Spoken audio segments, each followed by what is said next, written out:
Hello and welcome to my channel, ELECTRO-MASTER. In this video, I've taken on an interesting challenge from a friend, the homemade device that appears to be a signal generator.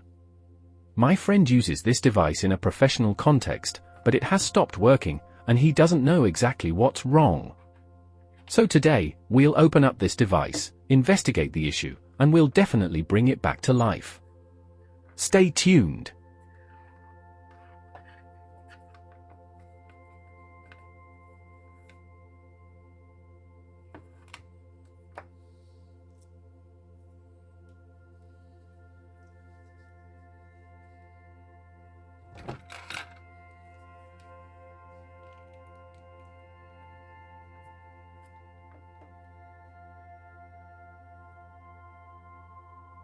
To evaluate the functionality of the device, I will measure the output signal generated using an oscilloscope.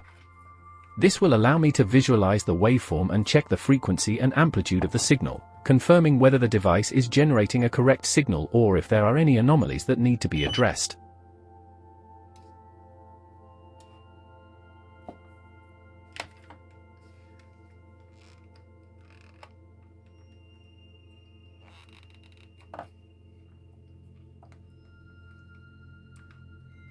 I noticed that the device also has issues with the power switch, which might be affecting its overall operation.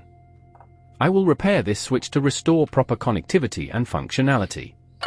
Additionally, I'm curious to see how the device is built internally, so I will conduct a detailed inspection of its components and assembly.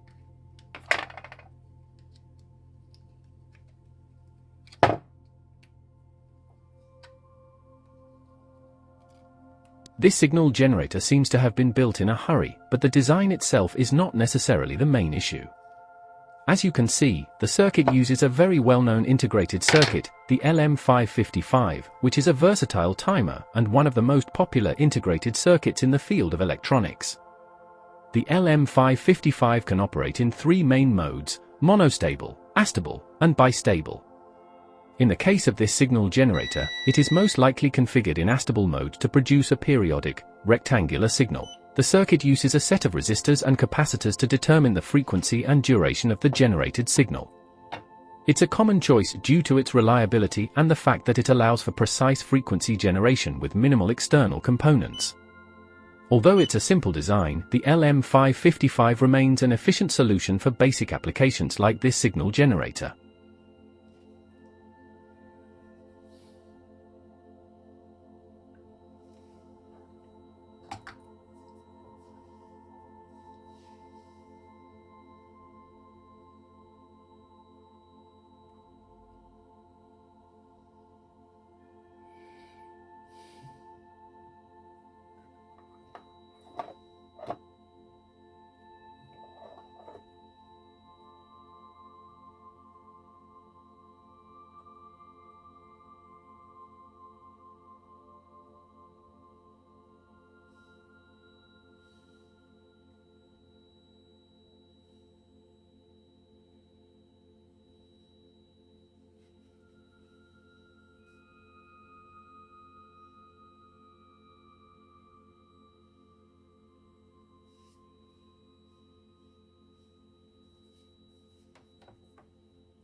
Based on the measurements taken with the oscilloscope, it is clear that the LM555 IC is generating a square wave signal at its output, with a frequency ranging from 1 Hz to 50 Hz.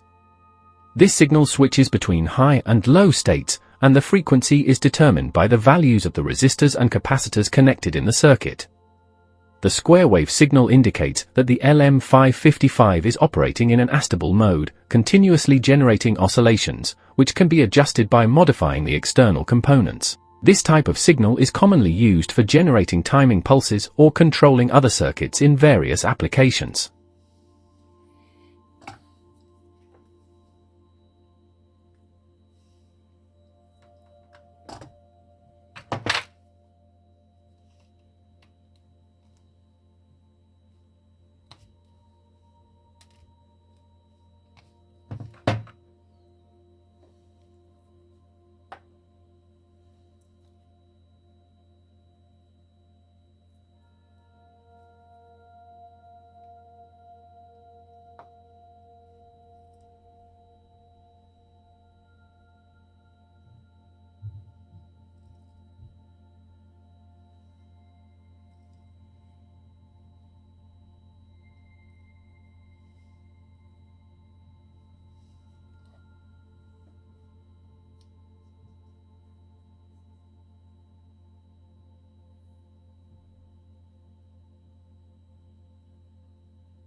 I used multisim to simulate the circuit based on the LM555, aiming to replicate the waveform generated.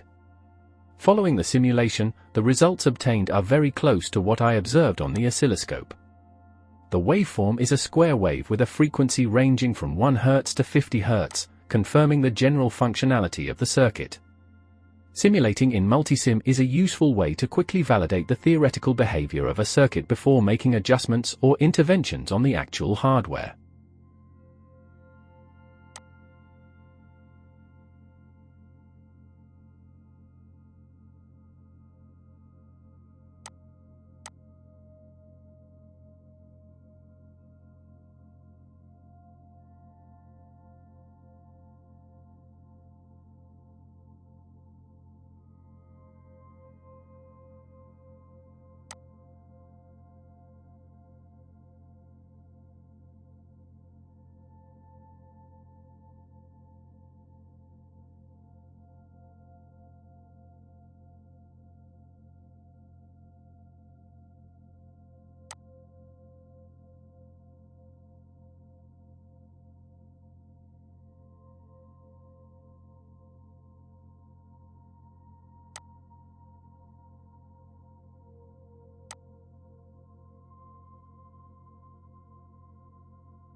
I will replace the LM555 integrated circuit with a new one to verify if the generated signal remains unchanged.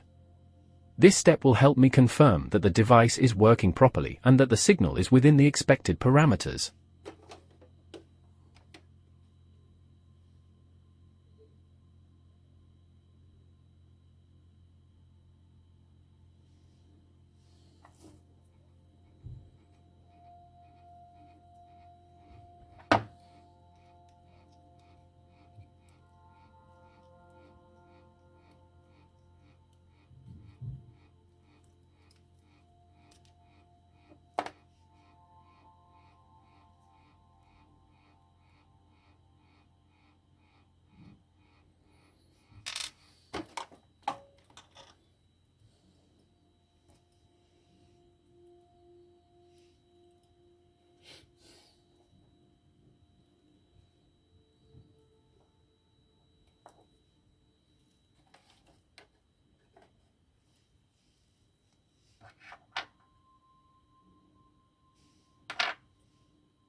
The result remains the same even after replacing the integrated circuit. This confirms that the device is functioning correctly, and the generated signal is consistent with expectations, indicating no issues with the replaced component.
After all the tests conducted, I concluded that this device has no functional issues. The generated signal is within the correct parameters, which suggests that the reported problem is not related to this device.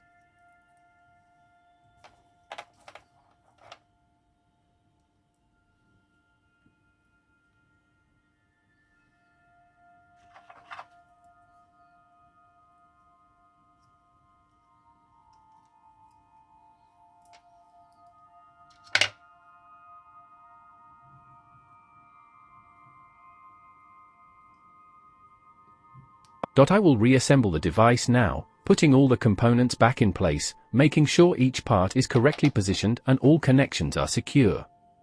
After reassembly, I will perform a final test to ensure everything is working as expected.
This device has a connection cable that links it to another device. I will check this cable to ensure there are no faults, such as breaks or weak connections, that could affect the device's operation. The cable will be visually inspected for signs of wear, cuts, or damage, and I will also test the continuity of the signal along the entire length of the cable to ensure there are no interruptions.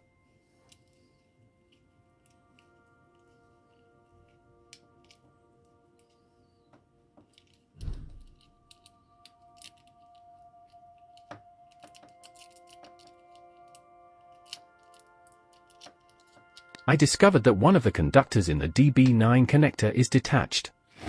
This could be the cause of the device's malfunction. I will fix this issue by resoldering the conductor in the DB9 connector, making sure it is properly secured and the contact is correct. After completing the soldering, I will test the connection to ensure the signal passes correctly through this connector and that the device is functioning as it should.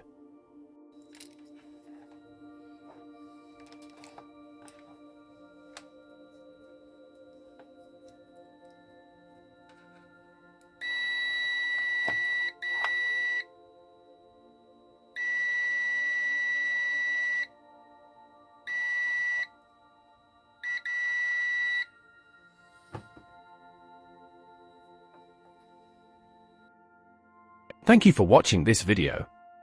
I received feedback from my friend and I'm happy to announce that the device is now working perfectly and he's very satisfied with the result.